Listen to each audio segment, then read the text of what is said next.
Hi everyone, I'm making up meatballs today and I do mine a little bit different and I thought I would share it with you. I do mine with a half a pound of 3 different meats. I use a real lean beef, I use a reduced fat pork, and I use veal. And I think these are so good. There's a couple things I do that keep them really juicy and moist. So let me share that technique with you.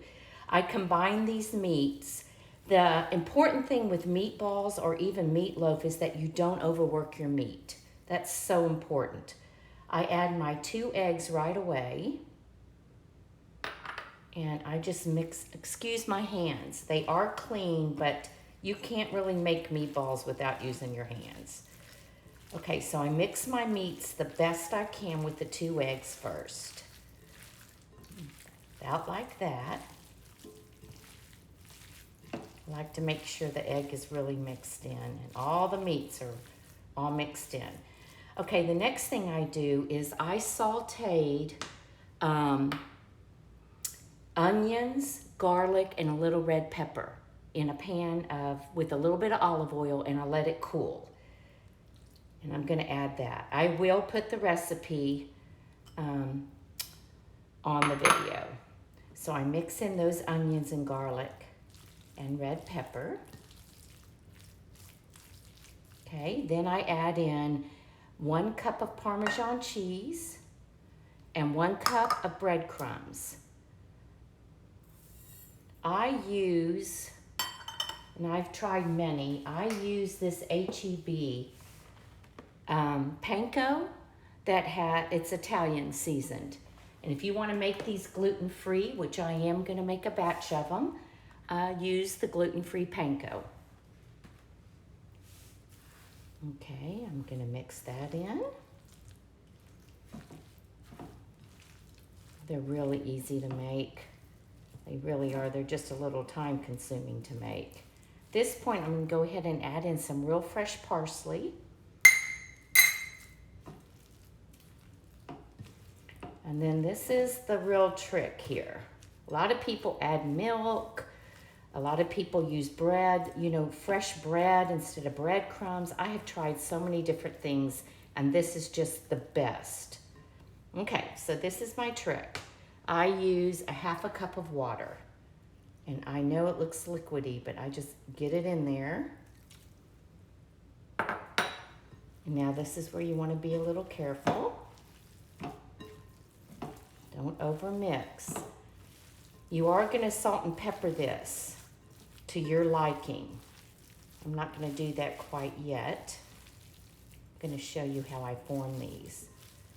That's it. It doesn't have to be mashed down and all that. Just keep it real light like this, real light and airy. And then just take a big chunk and then just very gently form it into a little ball. Well, it's not little. I like mine kind of big, just like that. And then a big chunk. It is important to try to get your meatballs about the same size. So when I'm doing it, I do them in a bowl like this.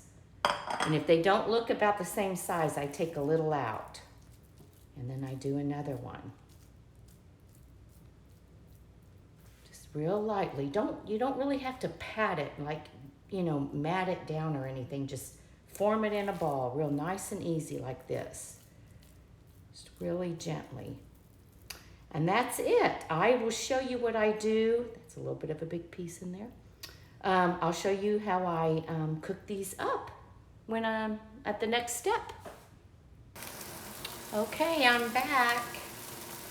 It's Father's Day, and I just pulled all my meatballs out of the freezer last night and put them in the fridge.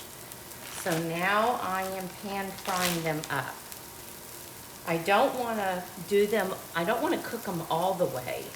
I just want to sear them on all the sides, and then they'll finish in the oven.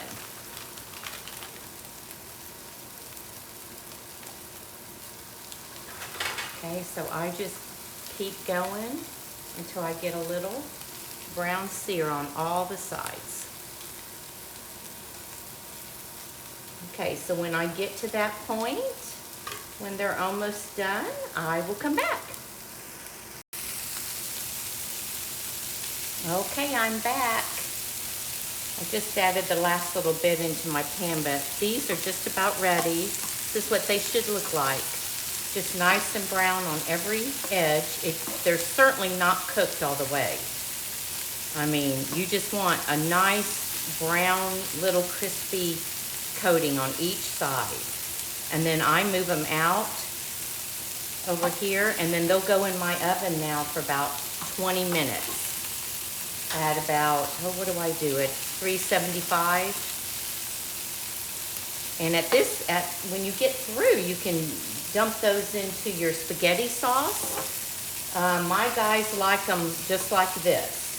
So I do the sauce on the side, my spaghetti sauce, and then, ooh, that one's falling apart. And then everybody can eat them the way they want. And that's it. I'll show you the final look when they're all done out of the oven. Okay, I just pulled them out of the oven, and this is what they look like. They're so yummy.